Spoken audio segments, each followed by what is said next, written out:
À tous. Alors, puisque nous sommes dans la saison de Mabon, je vais essayer de vous faire un tirage spécifique donc à la saison de Mabon avec l'oracle de Mabon qui semble être le plus approprié pour parmi mes jeux. Voilà. Alors c'est un tirage qui est proposé en 5 cartes avec 5 questions chaque fois. Je vais déjà mélanger le jeu. La première question, c'est quelle leçon m'a été la plus bénéfique cette année?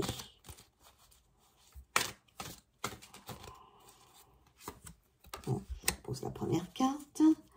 La deuxième, c'est envers quoi dois-je être reconnaissant, reconnaissante.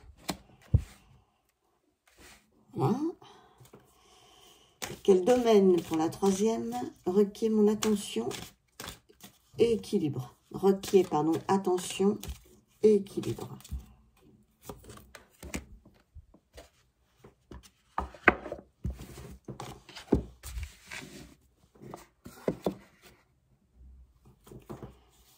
La quatrième carte, c'est de quels outils je dispose pour continuer mon voyage.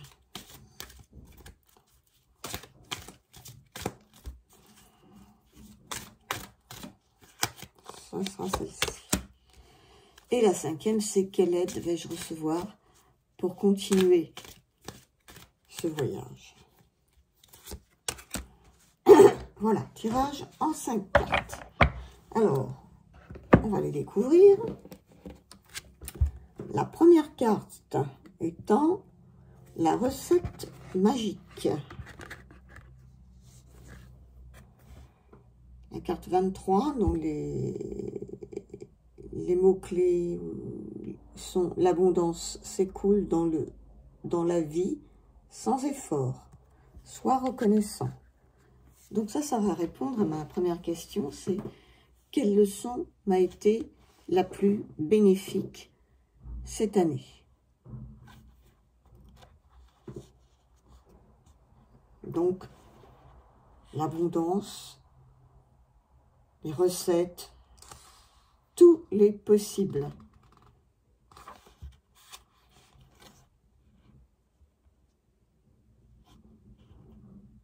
Qu'est-ce qui m'a été bénéfique? Eh bien,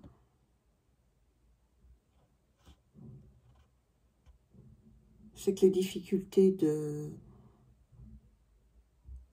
ces derniers temps ont enfin pris fin, si je puis dire. On va se sentir plus léger.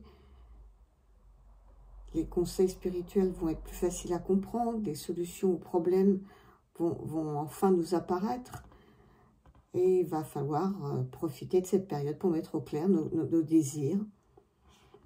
La recette magique va apparaître quand les nombreuses opportunités vont s'offrir à nous. C'est un bon présage lorsqu'on est à la recherche d'un emploi, par exemple, ou d'un soutien financier.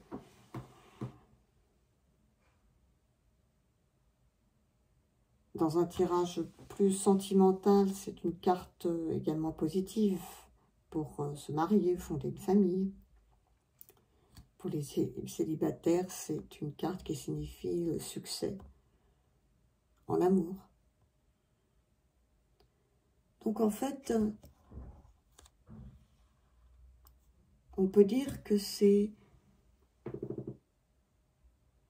plutôt une leçon peut-être qui a été difficile au départ avec des problèmes et finalement qui vont prendre un côté bénéfique puisque tout devrait être enfin résolu et aller dans le bon sens. Voilà, c'est un peu ce que nous dit cette carte de la recette magique. À la deuxième question, donc la carte numéro 2, c'est envers quoi dois-je être reconnaissant? Et là, c'est la carte de la canneberge qui nous dit « Dévore la vérité et laisse-la s'installer dans tout ce qui était et dans tout ce qui sera. » Donc, envers quoi dois-je être reconnaissant? Eh ben, les mots-clés dans cette carte sont les racines ancestrales, les connexions, pouvoir, déclarer ou redéclarer.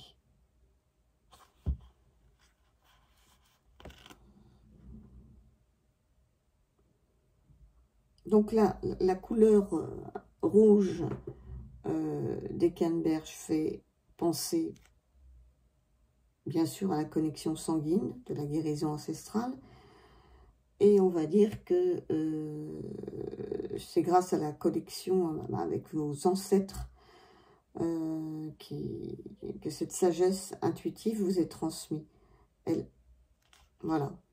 La force et le pouvoir qui vous reviennent de plein droit par le sang et qui coulent dans vos veines. Vous n'avez plus besoin d'une connexion particulière avec vos parents pour établir un lien avec vos ancêtres. Ils sont là, même si vous ne connaissez pas leur nom, leur visage ou les détails de votre filiation. Vous les reconnaîtrez grâce à un sentiment de confort, de familiarité. Vous pourrez leur confier vos problèmes et leur demander vos soutiens.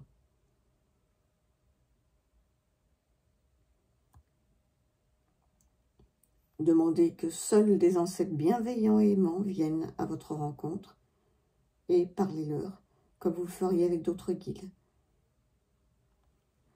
Donc en fait, on doit être reconnaissant de la sagesse qui nous est transmise par nos ancêtres. Voilà ce que nous dit cette carte par rapport à la question. Ensuite, la question numéro 3, c'est quel domaine requiert l'attention et l'équilibre? Là, à quoi il va falloir, en quel domaine il va falloir faire attention? Les feuilles mortes. Les feuilles mortes, c'est laisser partir ce qui pèse sur toi. Tu mérites de prendre toute ta place. Voilà, ça c'est ce qu'il va falloir qu'on fasse un petit peu attention, c'est-à-dire à laisser partir ce qui ne nous convient plus en fait, hein, tout simplement. Hein. Il va falloir faire un tri.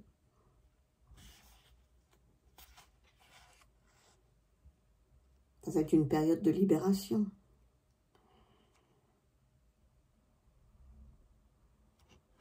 Et les ruptures amicales ou les ruptures amoureuses, des déménagements et d'autres changements de vie vont vous amener à vous demander pourquoi tout cela m'arrive-t-il. Il faudra bien se poser cette question en se disant, mais après tout, est-ce que c'est une punition? Est-ce que c'est une malédiction? Mais non, tous ces changements vont être nécessaires à l'épanouissement futur.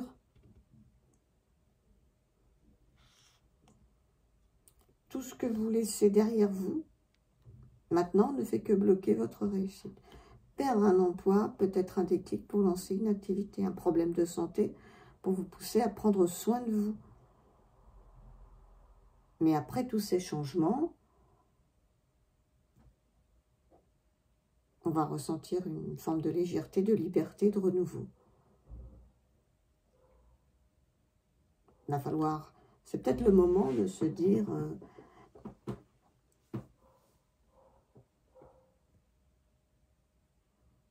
qu'il faut, comment dire, adopter un nouveau mode de vie. Peut-être un relooking, penser un peu plus à soi. De faire le point sur sa vie. Voilà. Donc, c'est un petit peu le domaine qui va nous demander de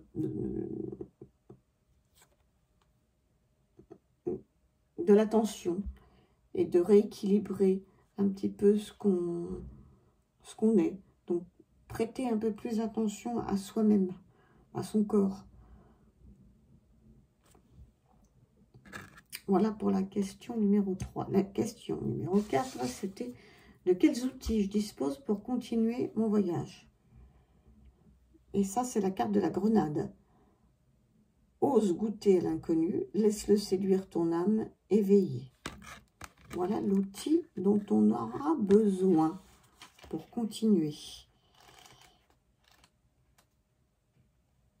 Alors, la grenade, c'est les mots-clés, c'est le désir, la séduction et la sexualité. Voilà. Donc, voilà les outils qui nous seront nécessaires.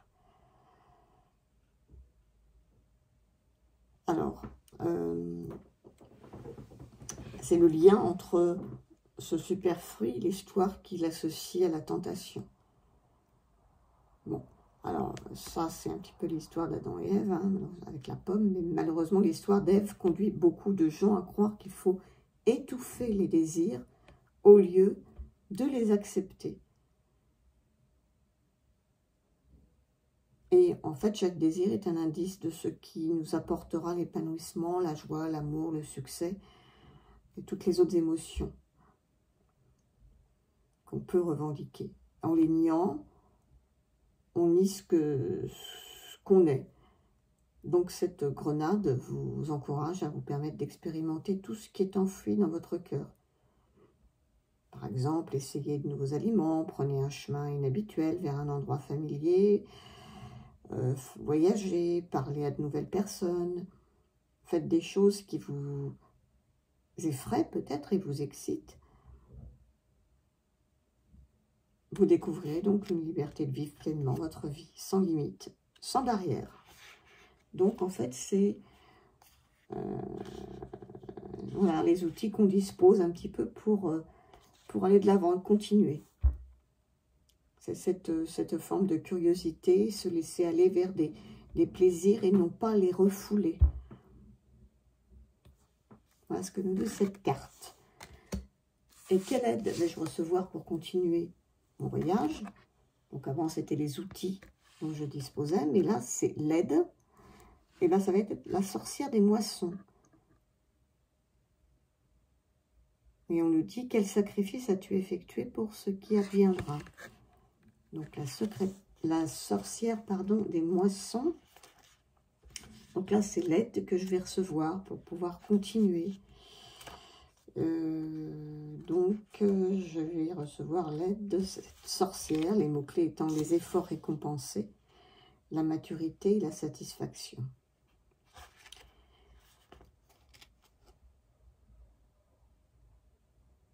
Alors, la sorcière des moissons va être là pour évaluer nos progrès. Elle va nous demander si on en fait assez pour donner vie à nos objectifs, ou si on joue un peu trop sur la carte de la prudence, en abordant nos rêves avec naïveté. Elle va nous rappeler que ce que l'on obtient est à la hauteur de nos investissements.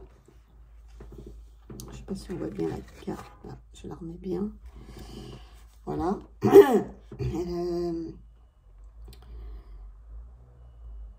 Elle va nous conseiller d'adopter une approche plus concrète, plus pratique.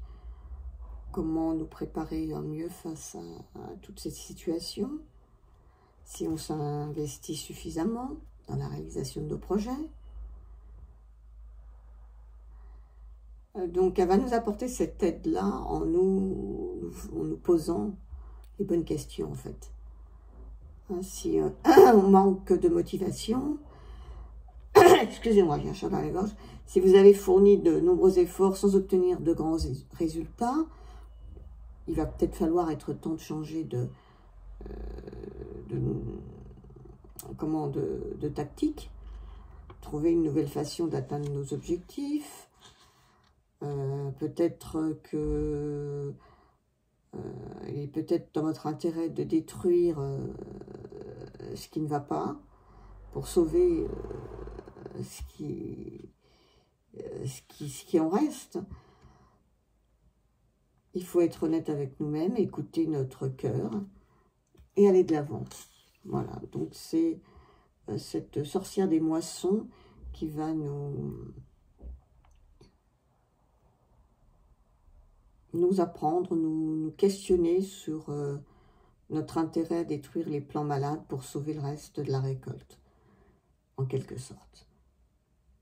Voilà, donc ça c'était petit tirage de la saison de Mabon, un tirage que j'ai trouvé dans ce livre qui s'appelle les 111 tirages pour évolution au quotidien de Bella Esmeri.